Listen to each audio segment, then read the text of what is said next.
तुकाराम मुंढे यांच्या निर्देशानंतर एफडीएचा धडाका पाहायला मिळतोय। राज्यातील 7 जिल्ह्यांवर छापे टाकत 73 लाखांहून अधिक किमतीचा भ्रामक औषध साठा एफडीएकडून जप्त करण्यात आलाय।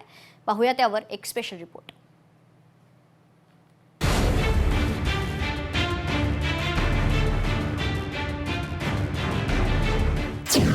तुकाराम मुंढे ॲक्शन मोडवर, पतंजली संबंधित औषधांचा साठा जप्त।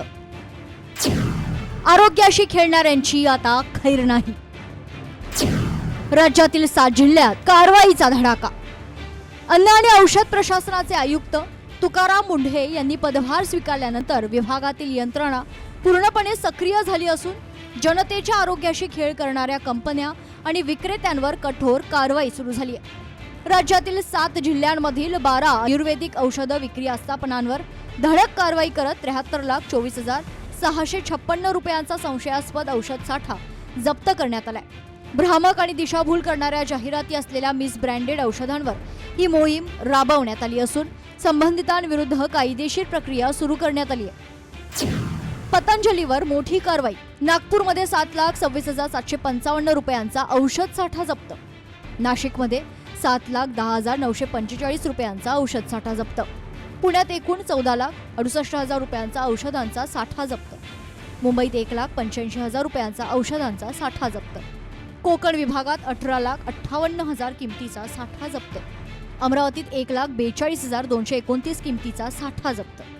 छत्रपती संभाजीनगरमध्ये 48,718 किमतीचा साठा जप्त। तर पुणे विभागात 2 ॲलोपॅथी मिसब्रँडेड औषधांचा 21,83,000चा साठा जप्त। शुक्रवारी एफडीए अधिकाऱ्यांनी नागपूर जिल्ह्यातील येरळा या ठिकाणी एका पॅकिंग युनिटवर छापा टाकला। या कारवाईत पतंजली समूहाशी संबंधित दिव्य फार्मसीने तयार केलेल्या औषधांचा साठा जप्त करण्यात आलाय। या औषधांची एकूण किंमत 7,26,000 रुपयांपेक्षा अधिक आहे।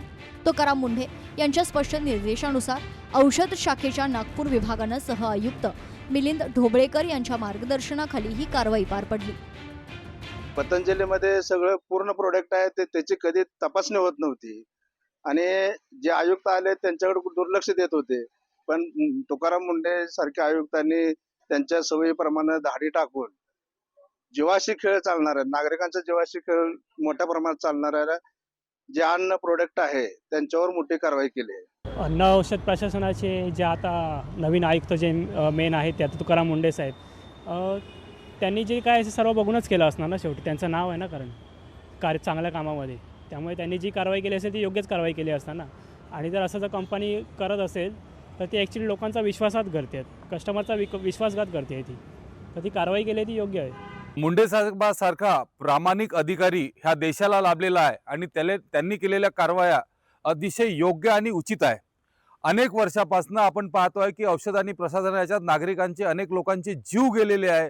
7 जिल्ह्यामध्ये 12 ठिकाणी छापे टाकून जी काही कारवाई केली आहे, यामुळे आता जे पतंजलीला मानणारे लोक होते त्यांची आता मला वाटते झोप उडालेली असेल। हा केवळ एक बाजार झालेला आहे। केवळ त्यांनी ॲडव्हर्टाइजमेंटच्या माध्यमातून लोकांची दिशाभूल केलेली आहे आणि याच्या माध्यमातून याच्यावर कारवाई व्हायला पाहिजे। रामदेव बाबांना शिक्षाही व्हायला पाहिजे, कारण ते ज्या पद्धतीने याचा प्रचार आणि प्रसार करत आहे तो अत्यंत चुकीचा आहे। जप्त करण्यात आलेल्या औषधांमध्ये न्यूरोग्रिट गोल्ड, मेमोरीग्रिट, मधुग्रिट, मेलानोग्रिट, सिस्टोग्रिट आणि नारिकांची यांचा समावेश आहे। या औषधांच्या पॅकेजिंग आणि जाहिरातींमध्ये मधुमेह, स्थूलपणा, त्वचारोग तसेच इतर गंभीर आजारांवर पूर्ण उपचार होत असल्याचे भ्रामक दावे करण्यात आले होते।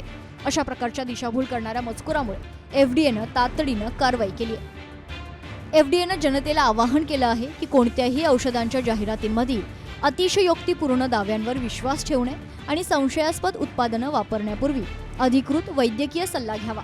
भ्रामक जाहिरातींमुळे आरोग्याला धोका निर्माण होऊ शकतो, याकडे लक्ष देणं आवश्यक आहे।